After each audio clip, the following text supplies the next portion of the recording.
especially the girls. Right. Oh wow.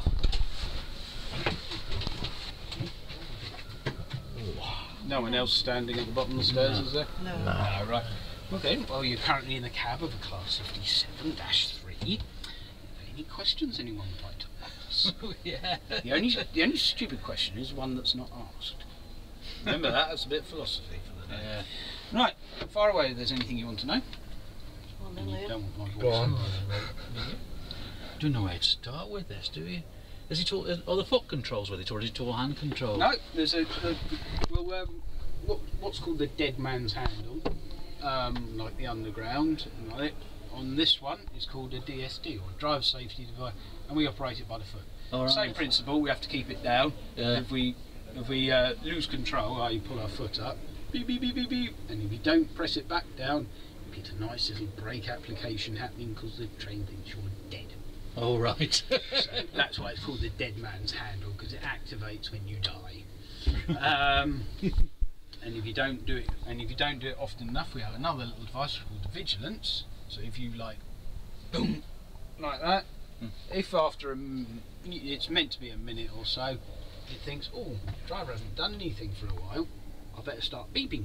And again, if you don't go beep boop with your foot, it thinks you're dead, and on the brakes come.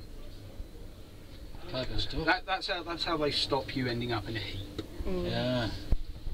Clever stuff. Can you tell us what all these controls do for us? Right, young man, you have 2 brakes on your left-hand side. Well, actually, you've got 3, to be honest. The emergency brake, self-explanatory, as long as you can read. That one there. You have the smaller of the 2 brakes is the straight air brake. Now, that will only apply the brakes on the loco itself, and the air will come straight off the system, so it comes in quickly and it goes out quickly when you apply. The bigger brake is the train brake. Now that will operate the brakes on the loco, but it comes from the other air system, and when you're coupled up to something, it will also apply the brakes on whatever it is you've coupled up to. Right. So the application is there, but it's obviously a bit slower.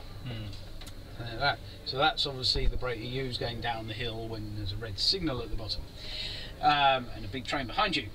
The 2 buttons on your left hand side, engine start and stop. Start and stop. Yeah. Yeah, like that when the things are in. Onto the right hand side of that, that's the radio, or if you'd like to call it, the phone, that we use to phone signallers and other people if we do have a problem. You've got the fire alarm test button, again self-explanatory. The AWS reset button, which is the big yellow thing in front of you. In front of every signal. You alright, madam? I will be, a minute, thank you. Right. You've got a little magnet on the track. Now, if that magnet is green, it tells the loco, which has a receiver underneath, I'm green and it's okay. That little yellow and black thing that you see in front of you will go completely black. Do you want some water? That will go black to tell the driver last thing you passed over was a green. If it's yellow or red, or indeed forms part of a speed restriction, it will click all black and then go yellow and black. So that tells the driver that the last thing he went over was cautionary to a certain extent. So it tells him that something, either he's got to slow down or he's got to stop. On this loco you've got the horn right there, the washer wiper, and the little modification that Virgin made to make it go faster or slower. Above that you've got a DRA button, which refers to the driver's reminder appliance. Now when there's a red signal and the train stops, the driver will put the train into neutral and press that button and it will glow red. If the driver tries to move off without pulling the button back out, he will not get power. It basically forms a bridge in the power circuit. When it's pressed in, that bridge is broken. When it's pulled out, it's reformed and he'll be able to get power again. That means that if I've pressed it in and then I try and move off without resetting it, and I think I'm not moving and I've got power, 2 things, DRA. DRA, I've pressed it in. Pressed it in, is there a red light? Yes there is. So turn the power off and wait until that light goes yellow or green. Yellow, green, pull it out, I can then get power again. Right. air gauges that you've got in front of you on the left hand side. The first one is the air system throughout the whole engine. As you can see, it's completely empty at the moment. The next one along to the right hand side is the brakes, is the brake cylinders on the bogies, on the wheels. Currently you can see it's 0 as well.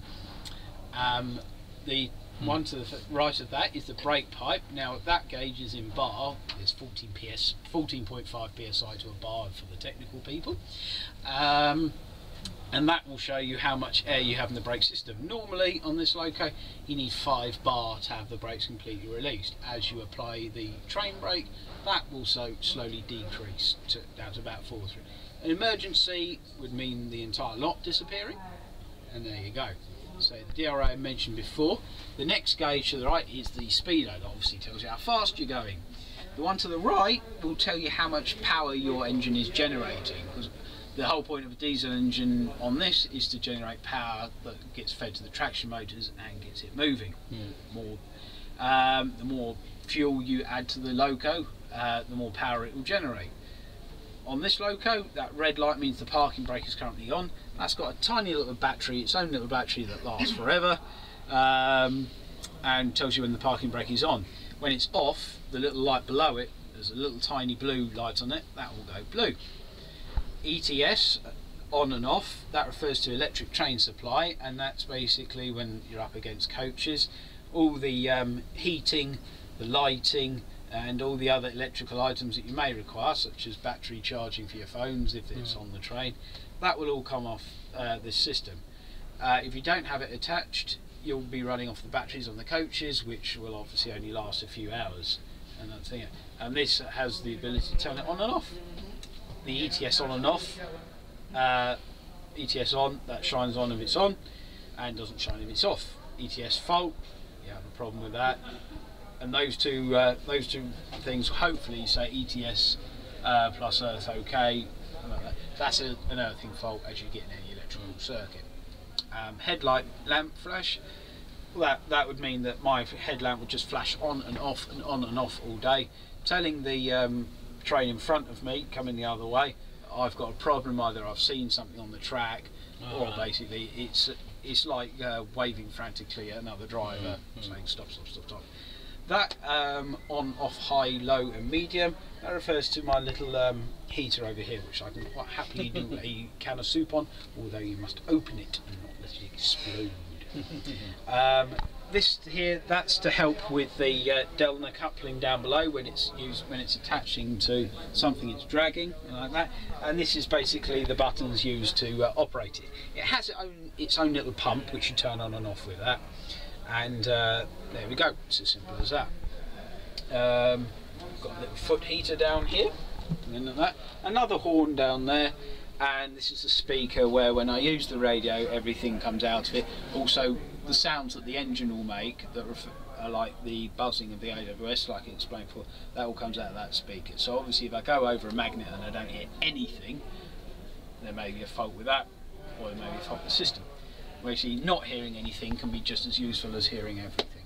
So obviously behind you we've got the steering wheel for the dodgy corners. First one of the day. Unfortunately it's fallen to you. No, that's actually the handbrake. Right. Although we do get school kids, so we do get them every time. Those little hooks obviously to hook your coat up on. Nothing more technical than that, I'm afraid. You've got the fire extinguisher again. Like that, stop the engine, turn it off, smack the glass, pull the thing, and it lets off a massive blast of CO2 inside the engine room, hopefully getting rid of your fire. That up there is all the air system referring to the AWS, and the AWS isolation switch is basically a little switch which tells the engine, if I put it up, it tells me that the driver wants to drive from this cab. If I put it back down, it says the driver's got out. And that is the message it's giving to the train. If I don't turn it on and I try and move the power, the engine thinks, well, the driver's still not there because he hasn't told me he's there. Switch up, there you go. Lights, also compartment lights refers to the light inside the engine room. Foot warmer keeps my feet warm, and the cab heaters. Demister, tail light, the red light. Instrument lights, so that's all the lights for the gauges in front of you. The cab light is the cab the light above your head, and where it goes yard work, night, day and off, that refers simply to the lights that we are using at the front.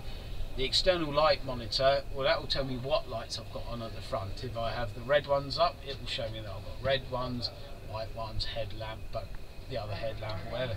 Self-explanatory. On that one, the circuits, those lights will only show if it's working. The TPWS system that you see there, the red and yellow circles and the yellow square, well, that's a little system that's used in conjunction with AWS, and it's a system of grids on the track. You may have seen them, they look like a piece of fencing on the track, little things like that. Sometimes you see one grid, sometimes you see two. One grid's at signals indicate that if that signal's red and I go over it, that little grid tells my engine you shouldn't have done that, and the brakes will apply. Like that. I can have two grids fairly close together. Now they're speed grids. As soon as I go over one, clock starts ticking. If I get to the next one too quickly, i.e. faster than the line speed, again the second grid will tell my engine. Yeah, the second grid will tell my engine you shouldn't be going that fast. Again, we'll apply the brakes. OTMR, that's my black box. As you get in every aeroplane. All right. That is basically it, young sirs. Oh, and that keeps me cool. Tries to.